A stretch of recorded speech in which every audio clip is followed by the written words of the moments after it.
My name is Samia ElSheik. I'm a professor of art education in the Faculty of Art Education, Halwan University, Cairo, Egypt. I am working in art education since 1982. Since I got promoted as a teacher assistant in the university. And since that time, I am dealing with every kind of art education. My specialization is hand weaving. So I started all my studies about hand weaving and how to apply that in art education. I started with my master degree, and it was about group working in art education. So I chose one of the most famous pieces of weaving in Bauhaus school, it was in Germany, and this piece was made by Gunther Stolzel. I hope I'm pronouncing the name well. And it was a design combined from many artists in Bauhaus. So I took the idea and started working with my students in the class for them to work as team, and then make a whole design of one piece combined by each style of each student without making like collective pieces. No, it's only one piece, but with the thinking and the idea of many students. That was in my master, and then I got a scholarship in New York University to make my PhD, and it was in 1994. I studied in the art education department, and I was lucky to study in the weaving studio of Nancy Belfour, who is the saint of weaving. This is how they call her in the United States. I learned a lot, really, in her studio. And when I came back to Egypt, I was really able to teach every single thing I learned, because I know that information come to you the same flow that you give. When you give information, then more information will come to you, because it's like a stream. It's like a water stream that it's running. If you stop this running, no more information will come to you. So this is my slogan in my life. I give, so I know that I'm going to gain more. At this time, really, I had a family, and my husband is a printmaker, and we were really busy with the kids, and I didn't have time to do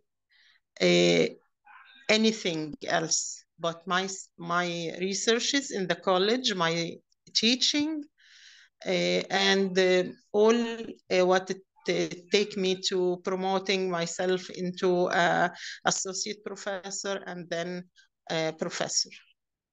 Once I became a professor, I learned about INSEA, and I joined INSEA, and then I got involved in all the art education activities in the Middle East and in Africa. And it was really, really a very productive time for me to learn how art education is really, it's like seeds that you throw. Whenever you throw it, it become flowers. It becomes something really that it give beauty, and it give education, and it give everything. So I was involved in INSEA since 2009.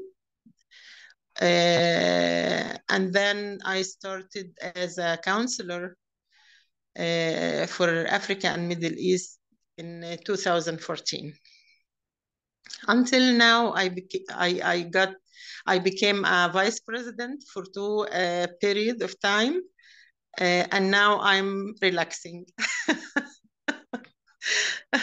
But I'm still working in other projects in art education. I'm working in cartography, textile cartography. I'm connecting people everywhere because I learned how to connect people with art education. So I'm very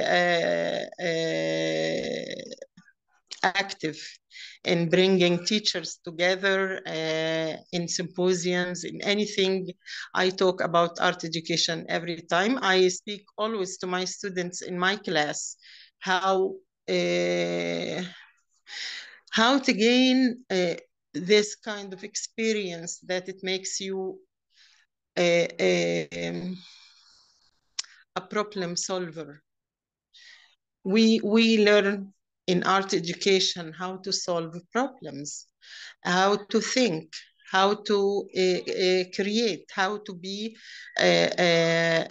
creative in each situation. It doesn't have to be an art situation. It could be a life situation, but you can solve it nicely because you know how to be an educator with your children. I believe that art educator is different with his children than the others because he has this sense of humor. He has this sense of kindness, of beautiful mind, of everything, that he can deal with this little creature that he surprise you all the time, and then you become a real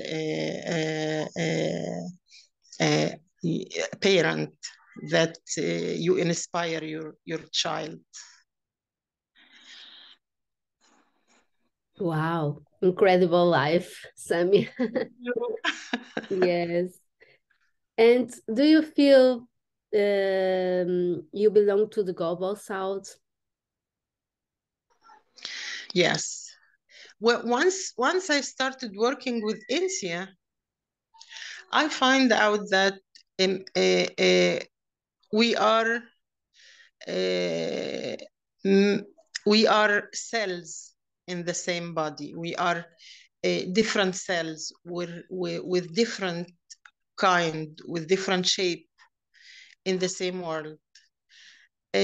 Because maybe in Egypt it's a little different because we study art education usually in our college, and study all the new theory in art education.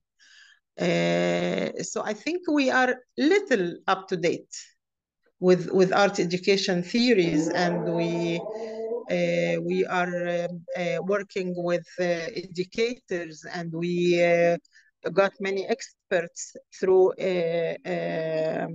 conferences. Is the voice of calling of calling? Is it interrupting? It's okay. It's okay. Okay. So I think we are good enough because I remember when I went to a United States in 1992. Of course, there was many things that it was new for me. It was new experience. It was everything was new for me, but I was good to catch up. So one of my students told me, oh my God, when did you do this? I said, I did it yesterday. And she said, okay, go home now. You did a lot. So when you are thirsty to information and education and experience, you really do good. I know that art education in every place, it is close to each other.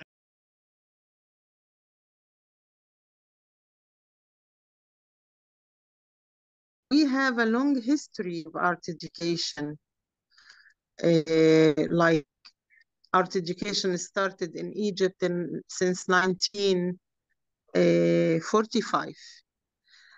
Since the time of Herbert Reed and other experts in art education, you can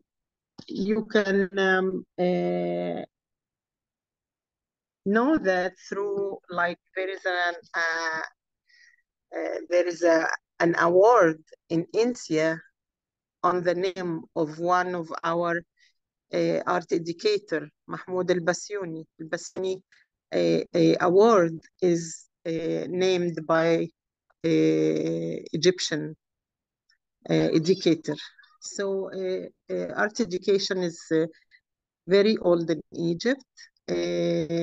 Although we are suffering, as all schools in the world, as all art education in the world, of cutting our classes in schools to give it to other important classes. They think that science and math and other kind of scientific classes are more important than arts education.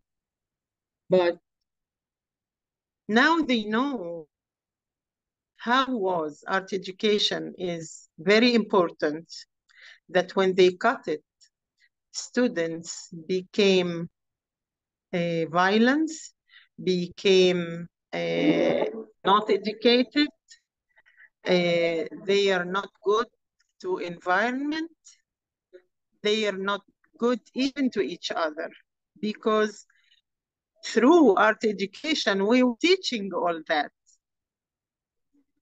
We were teaching how to be positive thinking, how to be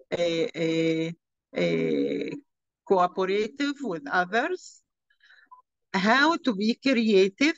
So now our students in school, especially in Egypt, they are only collecting information. They made their mind as a box of information, no thinking, no creativity.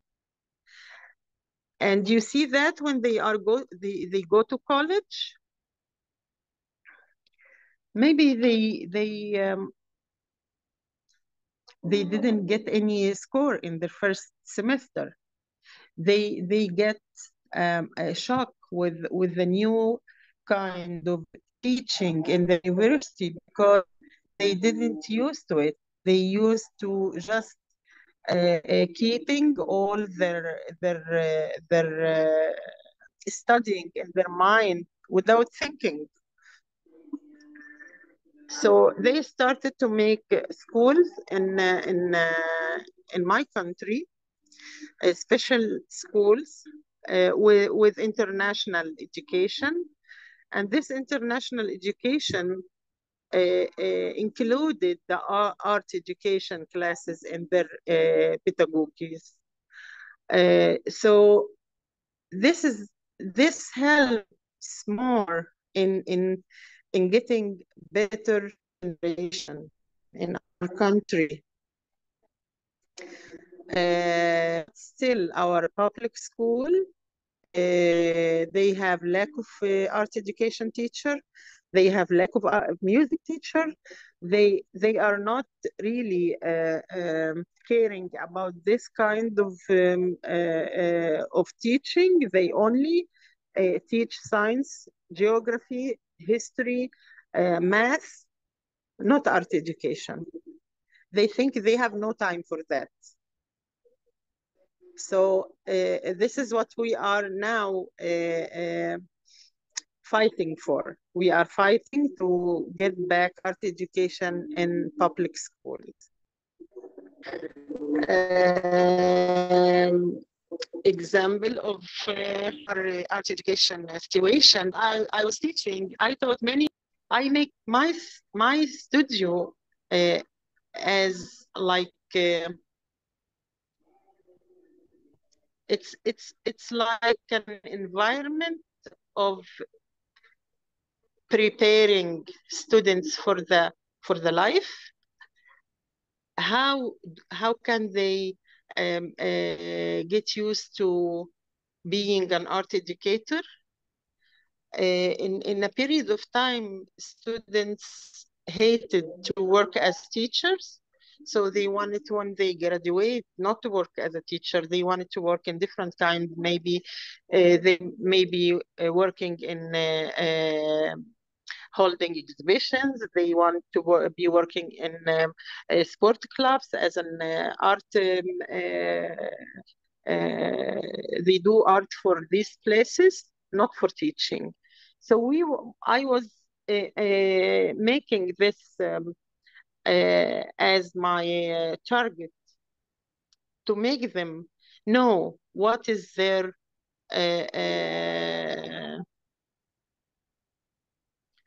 what is, it's not job. I don't mean job. I mean your message in your life. It's they when they graduate, they have a message to say to the younger students when they working as art educators, as art education teachers.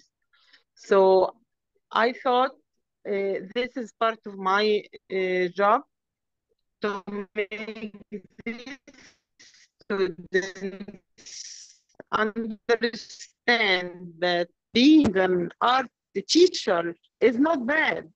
Yes, it's less money, but it's better human being. But we created so many way to gain more monies. So now I have like maybe 20 of my students are expert in arts. They get award in like Venezia Biennale, like other international Biennale. When I work with them, they bow and tell me my teacher, and I am really shy of them because they are big men now, but they were my students. I feel that each professor, each teacher has, a goal to take these students to a safe place. The safe place is how to create their future, how to be working in their life nicely. So what I'm doing is taking these students to be part of bigger projects, so they know how to participate in conferences. They know how to participate in symposiums, art symposiums. I have some students who created their own small project, like to sell jewelry, to sell things like that beside their teaching. So it's I know life needs money, so we can do that beside our main job.